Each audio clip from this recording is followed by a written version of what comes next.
well today on this Wednesday mid-morning afternoon. And the title of our webinar today is going to be Reflection, the Bridge Between Experience and Knowledge.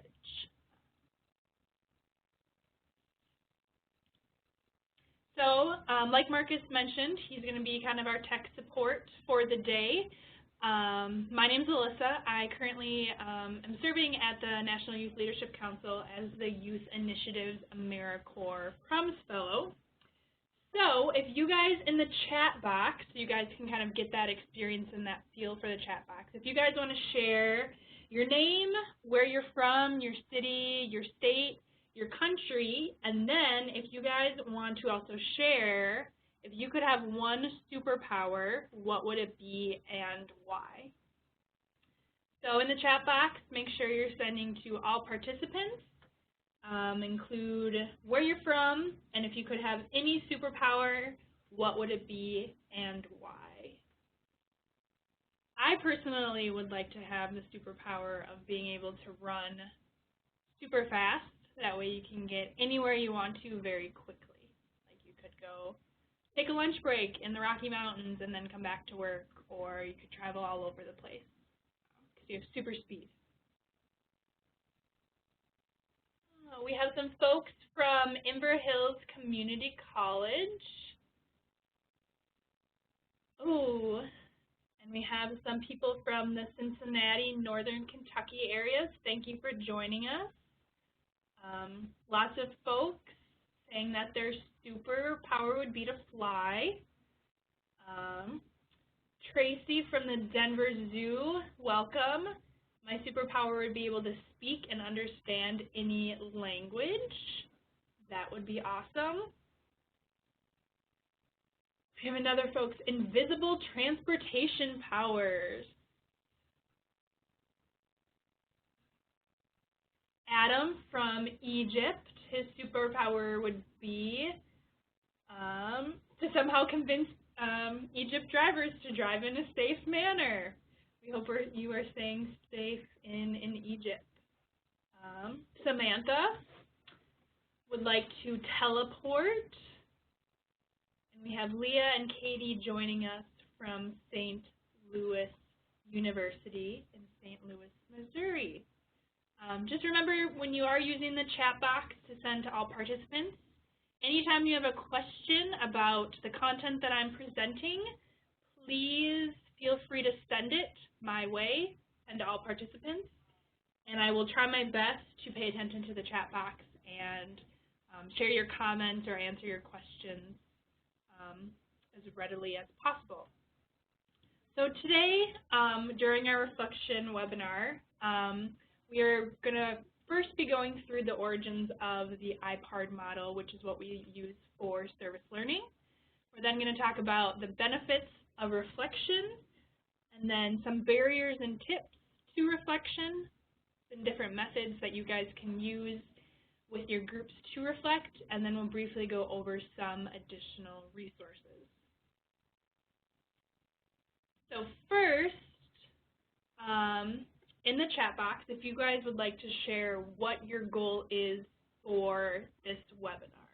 What are you looking to get out of this webinar? So I can kind of tailor some of, the slides that I have prepared to make sure that you guys are getting what you want out of the time we have together. So just please send those in the chat box to our participants, and I should share some of those as well. So developing effective reflection techniques from Anita. We will be going over some different methods to using reflection today. New and innovative ways to help my groups reflect. We will be talking about that as well, or kind of in the second half of the webinar. Expanding my toolbox and helping make reflection relevant to all participants. Some new ideas for creative and engaging reflective. The how of reflection with some new ideas and activities. hear how others are motivating students to get the most out of reflection. What I have today planned does a good balance of addressing some of those as well. Refreshing how to best plug in reflection.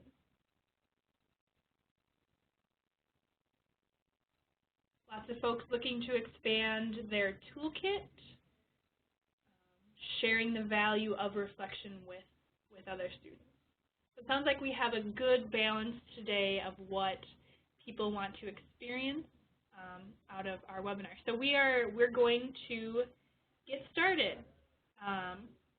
So first of all, I'm going to share with you our working definition of service learning here at NYLC. Service learning is an approach to teaching and learning in which students use academic knowledge and skills to address genuine community needs. The focus here is obviously teaching and learning, where students can use their toolboxes, their skills, their knowledge to address specific issues within their communities. And we go about doing a service learning process through the IPARD process. The IPARD process stands for investigation, planning and preparing, action, reflection, and then demonstration. Even though reflection is kind of in the middle towards the end of the IPARD process, it's important to know that reflection actually takes place after each of the IPARD steps.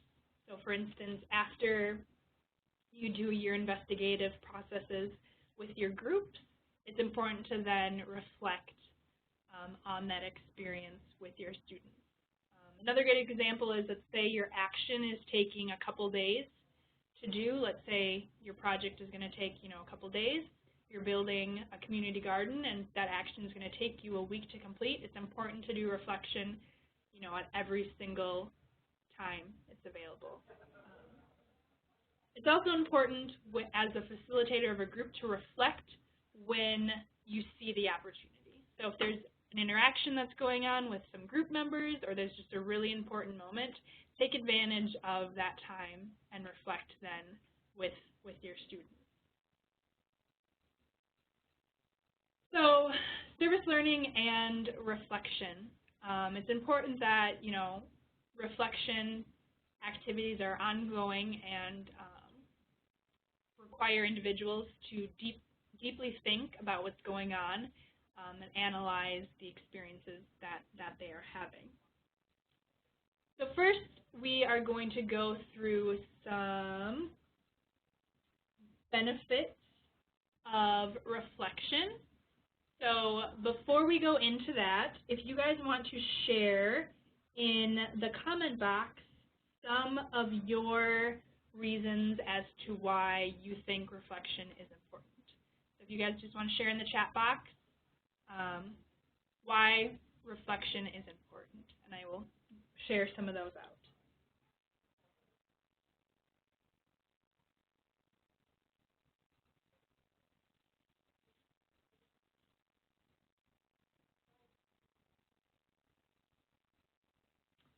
Yeah, I can repeat the question. If you guys just want to share in the comment box why reflection is important, what are the benefits of reflection? Gives a voice to everyone, allows students to process the activities, allows students a chance to verbalize their actions, gives students the opportunity to connect service to their own personal values and goals, connecting learning and the activity together to understand the value of experience, help our kids think about projects in a deeper way, deepens understanding of learning and experience, helps make an experience more meaningful. All right, these are all some great benefits. So I'm just going to kind of briefly summarize and kind of express some of the overall reflection benefits. One is to definitely show allow participants to show expression, for them to gain clarification and closure of the experience that they had. Transference, so bringing the knowledge that they learned and the observations that they learned in the activity and having them reflect on it so that they can bring it to everyday parts of their life. Teaching them the importance of reflection and how to physically reflect on experiences as well. Reinforcing that experience that they had so that it's imprinted in their minds and they can take that experience with them as well.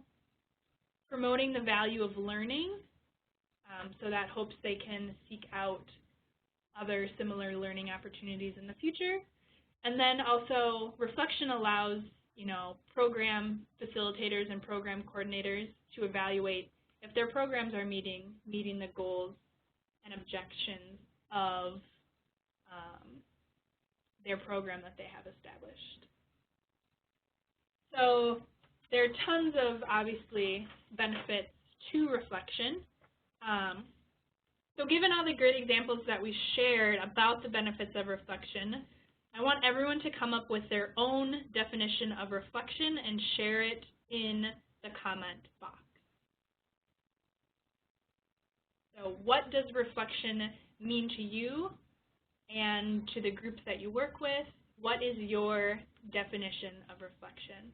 And if you could please share that in the comment box. That'd be great. Thank you.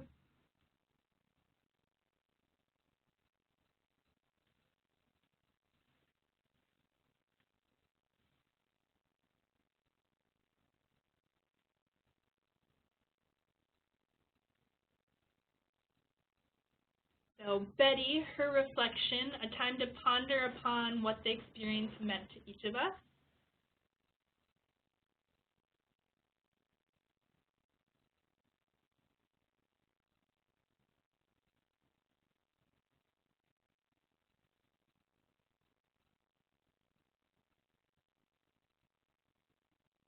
A chance to express the importance of our actions. Self-critique, self-reflection is definitely something that goes on during the reflection process.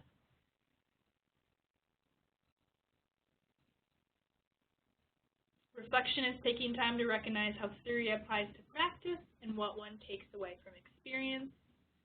The opportunities to process the aspects of an experience, expand on ideas, evaluate ourselves. Opportunity to learn from experiences and plan future actions. Learning from others. Gain new perspectives from peers. To recap the day and acknowledge what could have been done better. And looking over what can be changed. These are all great, great definitions of reflection. I hope you can kind of see that there can't really be reflection without action. So making sure that there is both an action and a reflection component. And like the title of our webinar, connecting the experience to that learning opportunity.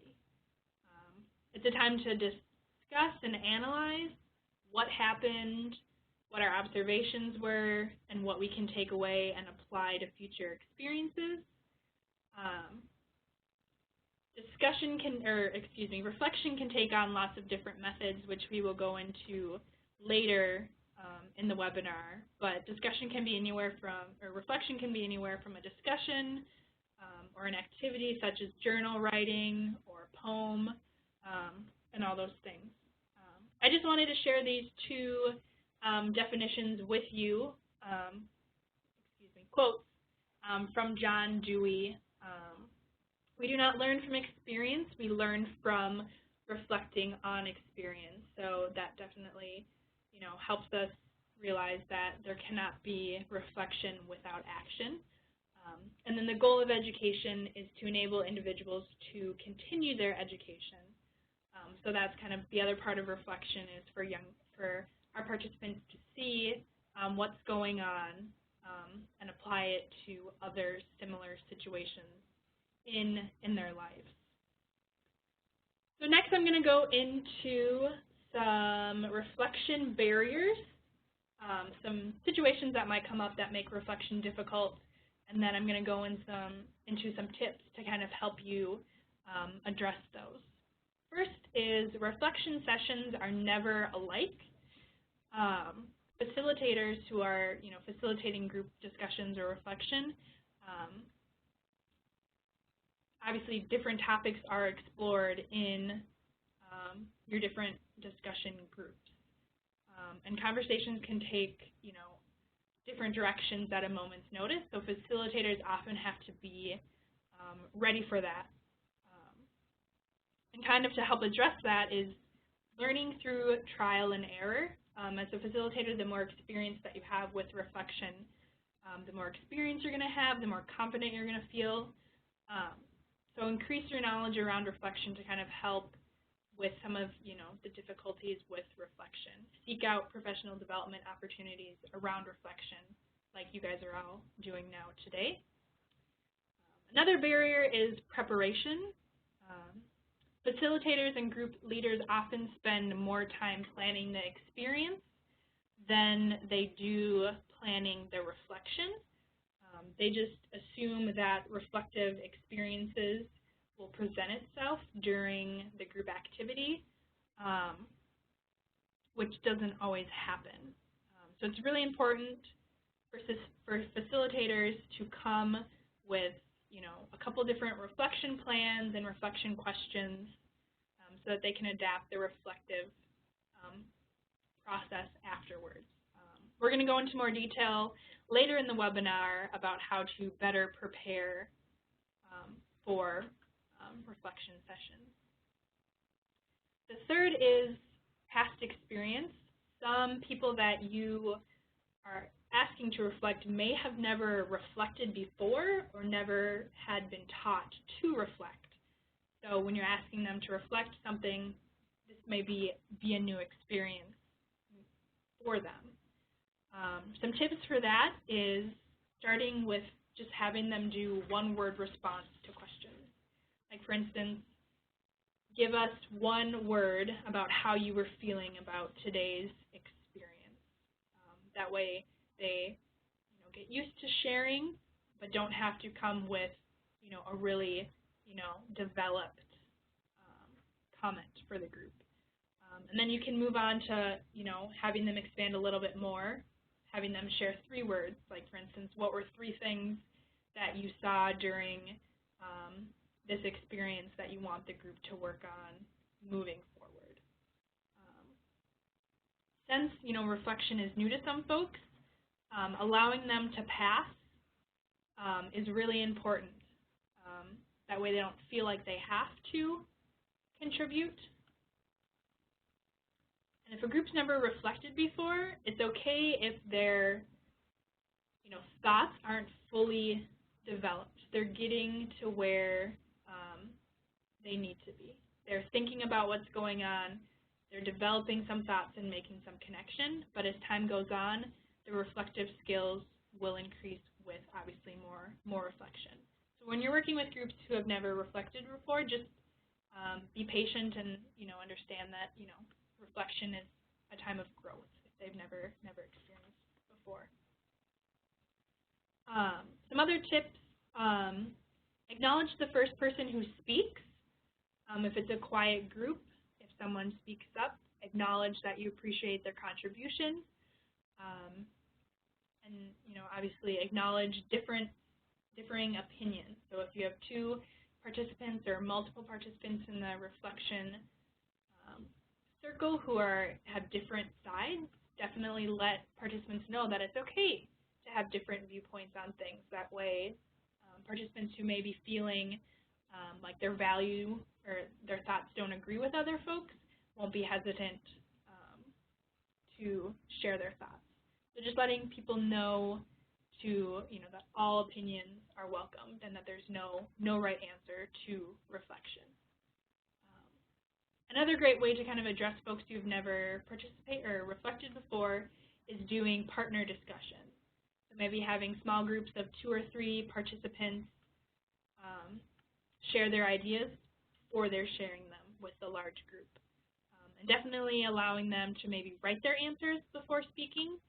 So that way they have the question, they have some time to think and formulate their answer before they're just required to share it with the rest of the group. So another barrier to reflection can be silence. Not everyone does well with silence. Sometimes facilitators want to jump in and fill those silent gaps, but it's really important for facilitators to allow participants to have that time to sit there and think about the question. Obviously, a lot of times when facilitators jump in, they're not giving participants enough time to reflect on the question and come up with an answer and formalize it. So as a facilitator, just expect that there will be some quiet moments so that you can prepare yourself for some silence. Another barrier to reflection is that there are lots of purposes and benefits to reflection, like we had talked about earlier in the webinar. So it's really important that when you are coming up with your reflection discussion, that you are making goals and objectives. What do you want to get out of your reflection session? That way, when you tailor your reflection discussion, you have a sense of, okay, this is what I want to get out of our group and what I want to get out of our experience. So definitely look back at, the activity goals and make sure that, those are matching up with the reflection goals that you want to get out. It's also really important to determine whether or not you want to do individual reflection versus group reflection. There's a lot of benefits to both. With individual reflection, such as writing in a journal, participants often share more personal and sensitive things, and these are great types of reflections for those tough conversations that can be sensitive. Obviously, the benefits to group reflection are learning from other folks and hearing other opinions. So when you're planning your reflection discussion, figuring out if you want to do an individual, more personal reflection or a group reflection where people are learning from each other. Another benefit or a barrier to reflection would be it takes time to see the effects of the reflection session. So for instance, if you're working with a group and maybe you've only worked with them, you're only working them with for a short amount of time, and you may not see them again for a couple of months, or you may not see them again ever. You may not see what they learned from the reflection session and bringing it to other aspects of their life. Also, just because someone is quiet in the circle doesn't mean that they aren't listening, they aren't reflecting, they aren't thinking, and they aren't figuring out how to apply what they're learning to their own lives. So just trust that your participants are listening and they're learning, and that they're going to apply what they are learning to their future experiences. Facilitators don't have to hear reflection for it to be good reflection. So take advantage of partners, small groups, just as long as they're thinking about questions, it is reflection. So one of the last ones is engagement. Sometimes reflection can be seen as boring, especially if there's long question and answer sessions. So try to mix it up and do multiple methods. A lot of you guys mentioned that your goal is to expand your toolbox. So we will be going into more methods very shortly here in the webinar. And lastly, there's many reasons as to why reflection is difficult and can cause some headaches for facilitators. So if you guys want to share in the comment box any barriers or difficulties that you've had while you've tried to lead group in reflections, so we can kind of have a shout out and figuring out what other people are experiencing. That way we can kind of work collaboratively as a group to figure out how we can address each other's difficulties. So if there's any of these barriers that I missed, please share them in the comment box, and I'll respond to them.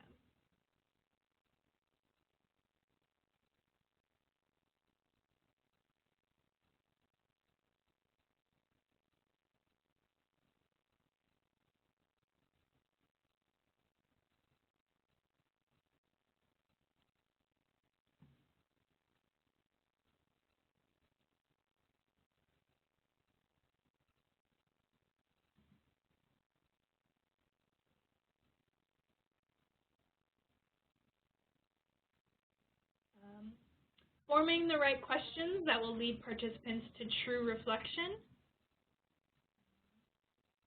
Staff not wanting to take time because they may not see the immediate benefits and they're not comfortable with the wait time.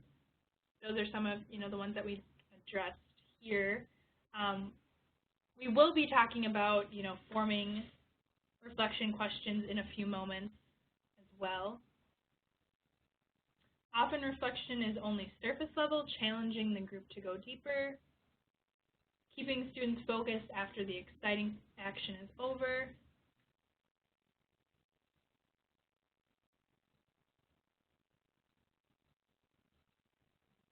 Reflection fatigue from all participants.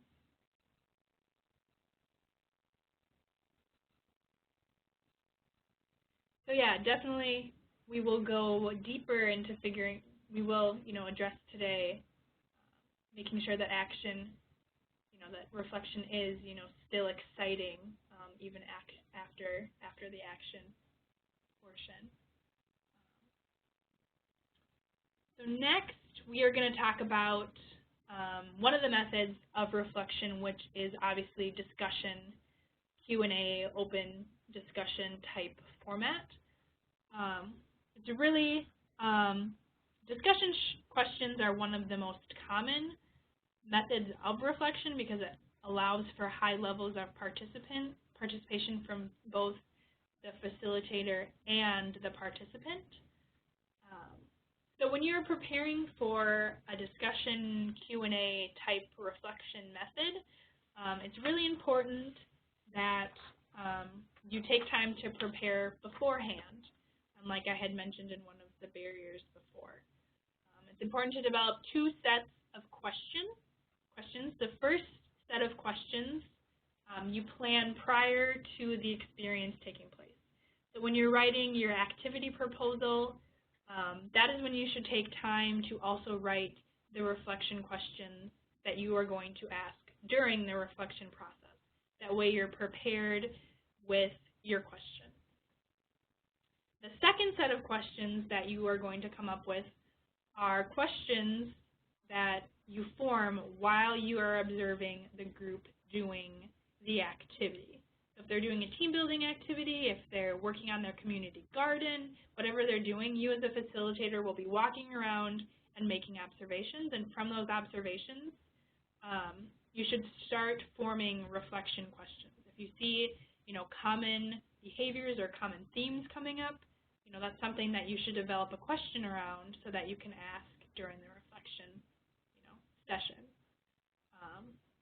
So then once you get to the reflection discussion, you have questions that you have already prepared that, address the experience that was going on, and then you have another set of questions that talk about the specifics that actually happened while the activity was going on. And then when you're reflecting, you do a good balance of questions that you prepared before and questions that you came up with during the activity. So what type of questions should you ask? How should you ask them? How should you form them? So kind of the three questions that we form and ask during reflection are what questions, so what questions, and now what questions. What questions ask the participants to describe what happened? So what questions ask participants to share what they learned and observed from what happened during the activity. And then the now what questions are how they can transfer what they learned to their everyday experiences. So when you're preparing for your reflection questions prior to, the activity taking place. It's really important for you to write down all the important questions that you want to ask and then placing them in the specific categories. So placing, which questions go in the what category, what questions go in the so what, and then the now what categories. And then when you're asking questions, you're going to first ask your what questions. You're then going to go into your so what questions, and then you're going to finally go into your now what questions. That way you're starting with easier questions, and then you're building upon what you guys observed and learned, and then moving into the how are we going to take this and apply this to, new experiences with our groups or in our lives.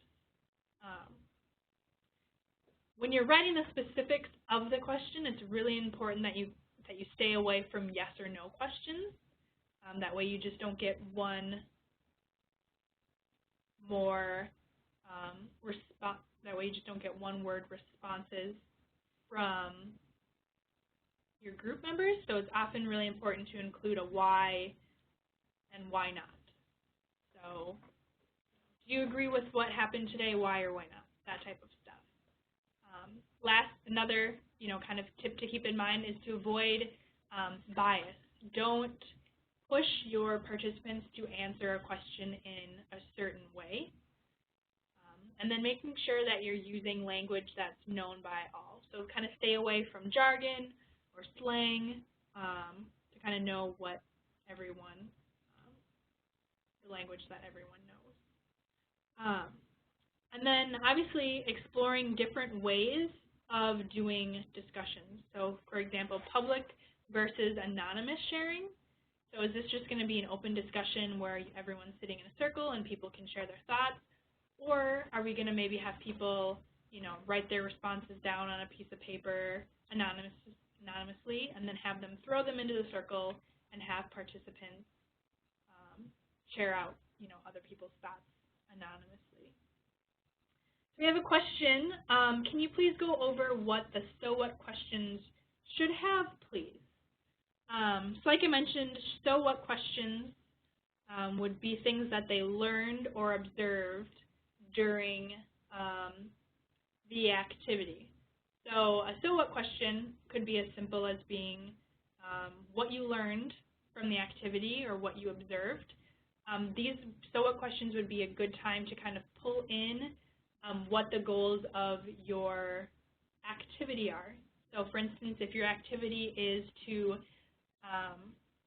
teach others about trust, maybe your so what question would be, was there a time that you observed trust going on in the activity? If so, what did this trust look like?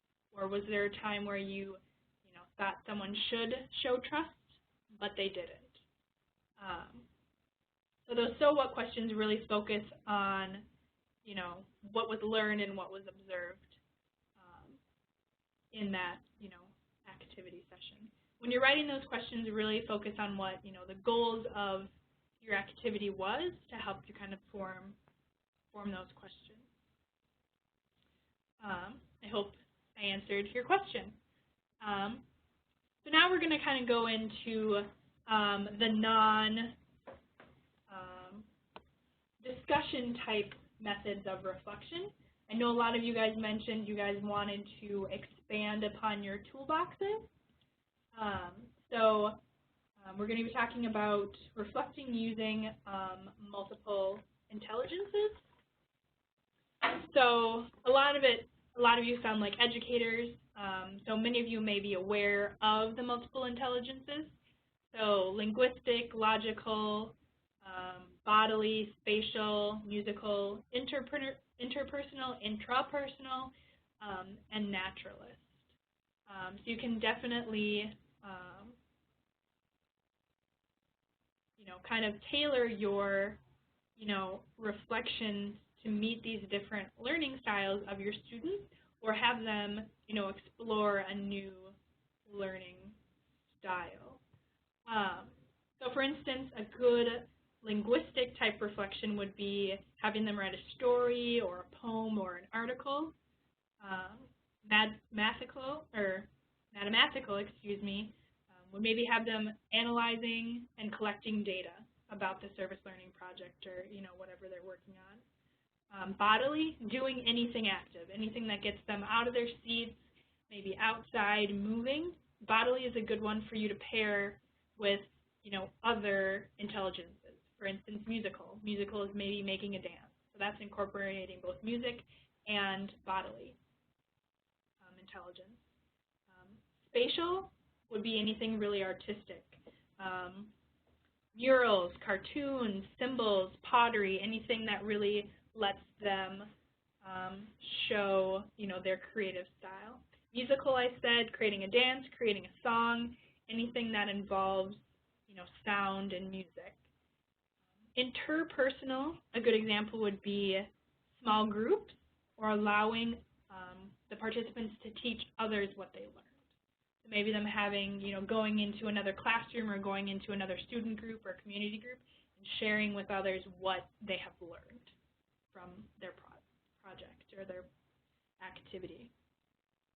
Intrapersonal would be a more, individualized reflection method, so journaling, interviewing a person one-on-one and making a report, something that allows that individual to reflect on their own. And then naturalistic would be researching projects and reports. So in the chat box, if you guys want to share some of the activities you guys have done or an activity that you can think of that would fit one of these multiple intelligences. So if you can share with us, some reflection techniques you have used that have addressed these intelligences, or if you can think of a method that you can use that addresses these.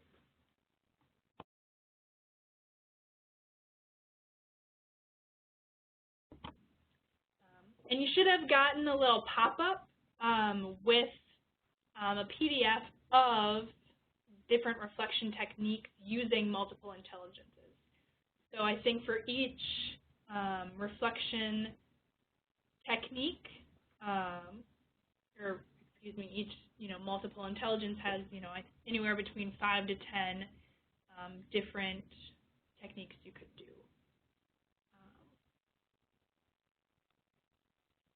So you can definitely, like I mentioned before, you can combine some of these intelligences and doing projects at the same time.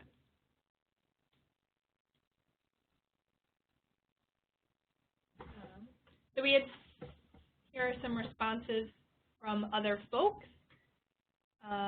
We had students explain what we did to other teachers and students so that they were teaching others what they learned.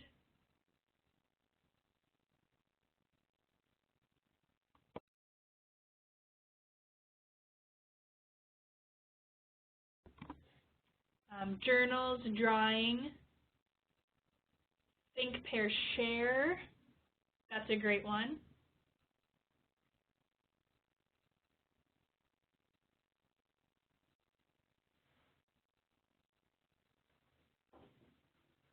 And if anyone didn't get the PDF, if you maybe closed out of that window, you should be able to go to, just from the top menu, go to File, and then Transfer. And that should open the window back up for you to be able to download it.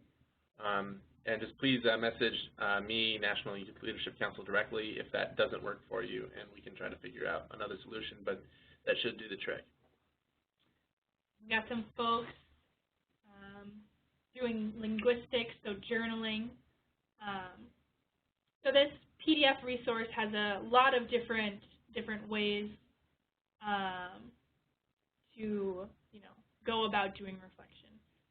It's really important for you guys to mix up your different reflection techniques.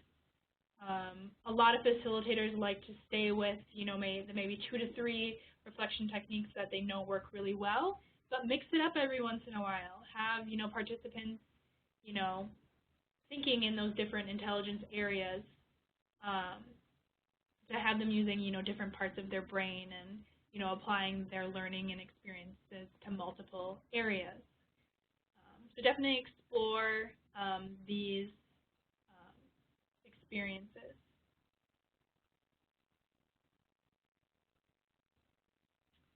A lot of folks talking about, doing musical type reflection that, seems to be a lot of fun. Like I mentioned, discussions can kind of get a little boring. So with these reflection techniques, they can be a little bit more fun and a little bit, more engaging. Storyboards, that obviously incorporates multiple intelligences. You have writing, you have drawing, creativity, so lots of things there. I hope this, PDF resource is, a good thing that will help you guys expand your toolboxes for reflection. So not only is reflection part of the IPARD process, it is also one of the K through 12 service learning standards for quality practice. The standards, as you guys can see, are 8 kind of different topic areas to help guide educators to improving their service learning standards. So there's meaningful service, linked to curriculum, reflection, which we have been talking about today, diversity, youth voice, partnerships, progress monitoring, and then duration and intensity. So we have a whole resource dedicated to the service learning standards, which is the list, and you should receive a web link in your chat box right now that you can click to that will take you to the LIFT website, which is where you can find more information on our standards, and particularly our reflection standard. So if you click on the, taskbar at the bottom, and it will take you to reflection. There's videos, PDFs, project examples, research, lots of more, a lot more resources specifically about reflection that you guys can look through and hopefully bring to your sites and, expand your reflection as well. Definitely after our webinar today, take a few moments to look through that, resource to not only help you with your reflection practices, but, your overall service learning practices. So next, we are going to move into some reflection from our webinar today. So take some time to think about these 3 things. This is one of my, favorite reflection techniques to use with participants. So if you guys want to think and then type your responses and then share them in the chat box. 3 things that you learned today from our webinar and are going to implement at your programs, your sites, with your groups of service learning folks. 2 things that you want to learn more about, or some things that you want to expand your knowledge on. And then finally, 1 question that you have. So 3 things that you learned, 2 things you want to learn more about, and then 1 question you have.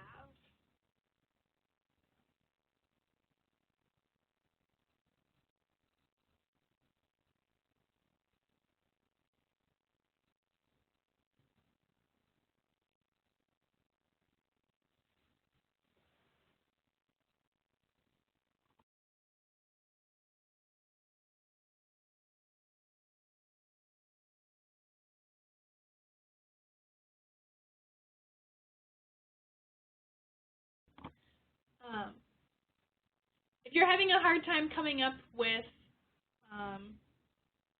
all these different areas, try to share at least 1 thing from each of the categories. So at least 1 thing you learned, 1 thing you want to learn more about, and then 1 question you have. 6 things are a lot. Try your best to, share something you learned share something you want to learn more about, and then a question you have.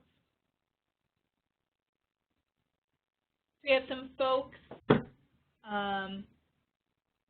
learning about the value of reflection, learning how to develop reflection questions, the importance of planning them before and then making them, during the activity. Music is a great tool.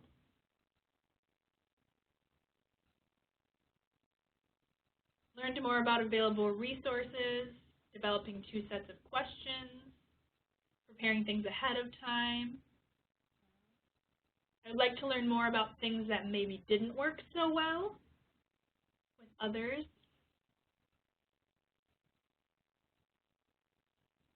Lots of people learning about the lift, multiple intelligences, learning about the standards.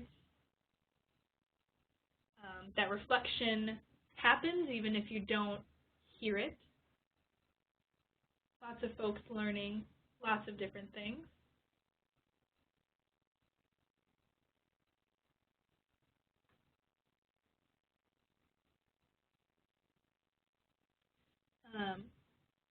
My email will be at the end of the PowerPoint. You guys will be able to write it down. But definitely feel free to reach out to me. I have lots more resources around reflection and would love to help you as well, implement quality reflection at your sites.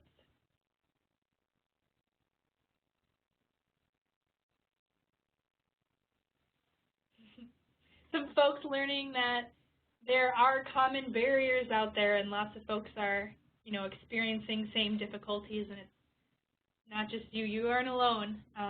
There's lots of difficulties and barriers to reflection.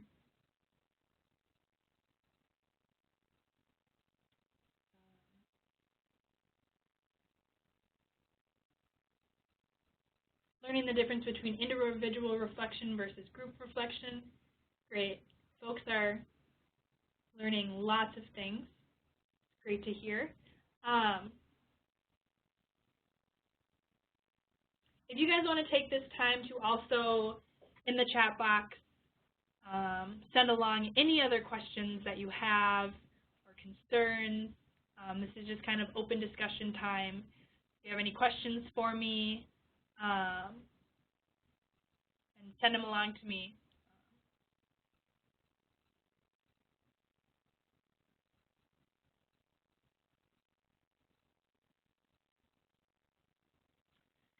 I would like to know if reflection has to do with feelings. During the reflection period, I always put in a question of what they feel. Is this okay to do? Betty, yes. Having participants share their feelings is definitely okay to do.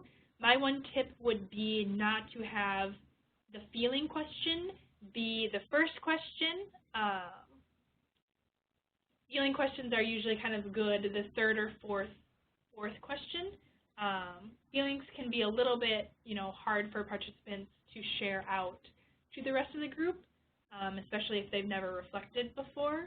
So having them thinking about just kind of the general overall experience of what happened will get their, juices flowing, and then having them share a feeling question is definitely okay. My suggestion just would be not to have it as the first few questions.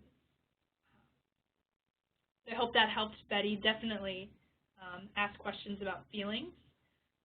Vanessa is asking, in the world of funding grant reports, is there a different way you or people in the group would suggest to show the progress in the youth other than standard long written surveys? Just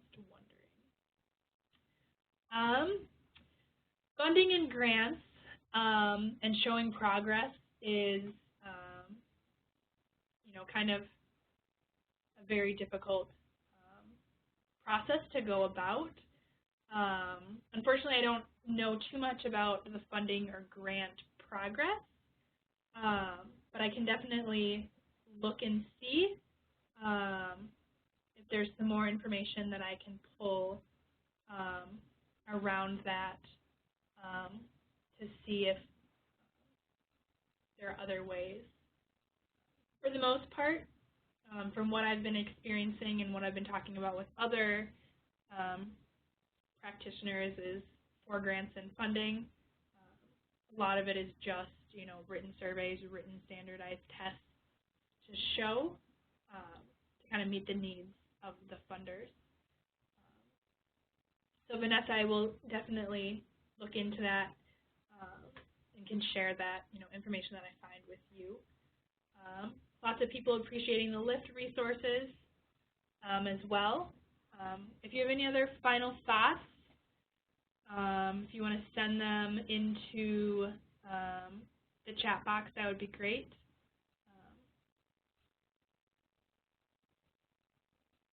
Any other comments that you have, or lots of people loving the lift. Good to hear. The lift is full of tons of great stuff. Yeah, I love using the lift. There's lots of great stuff on there, so definitely take advantage of a few moments of spending your time on there. So lastly, we're going to kind of wrap up our webinar today. Don't forget the lift. Definitely, there's lots of reflection stuff on there, stuff about the other standards.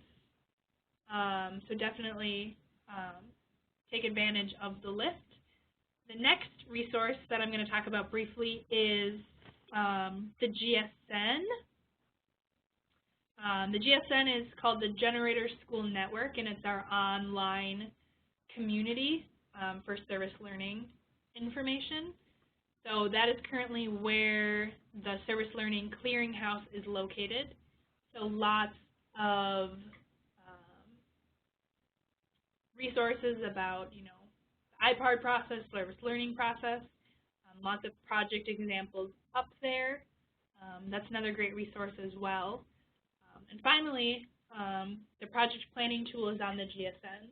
So that's where you can kind of bring that IPARD process to life on the computer. So you can, make a group, put your project investigation steps on there, put your planning process, put what you're doing for reflection, your action, and kind of have all your documentation of your project on there. And then you can, have other people rate your project based off of the service learning standards. So the GSN is another, great online community resource for participants to use. So we want to thank you for joining us today for our reflection webinar through the National Youth Leadership Council. I hope you guys walked away with some new techniques and some new tools that you can take back to your sites. Like I had mentioned, there is my email on the PowerPoint slide. Definitely feel free to reach out to me with any more questions or concerns, or if you're struggling with reflection, or if things are working well, I want to hear success stories. Feel free to email me anytime. Yeah, so thank you very much for joining us today. I hope you guys walked away with some new things and are going to be able to bring high quality reflection to your programs. Thank you very much for joining us.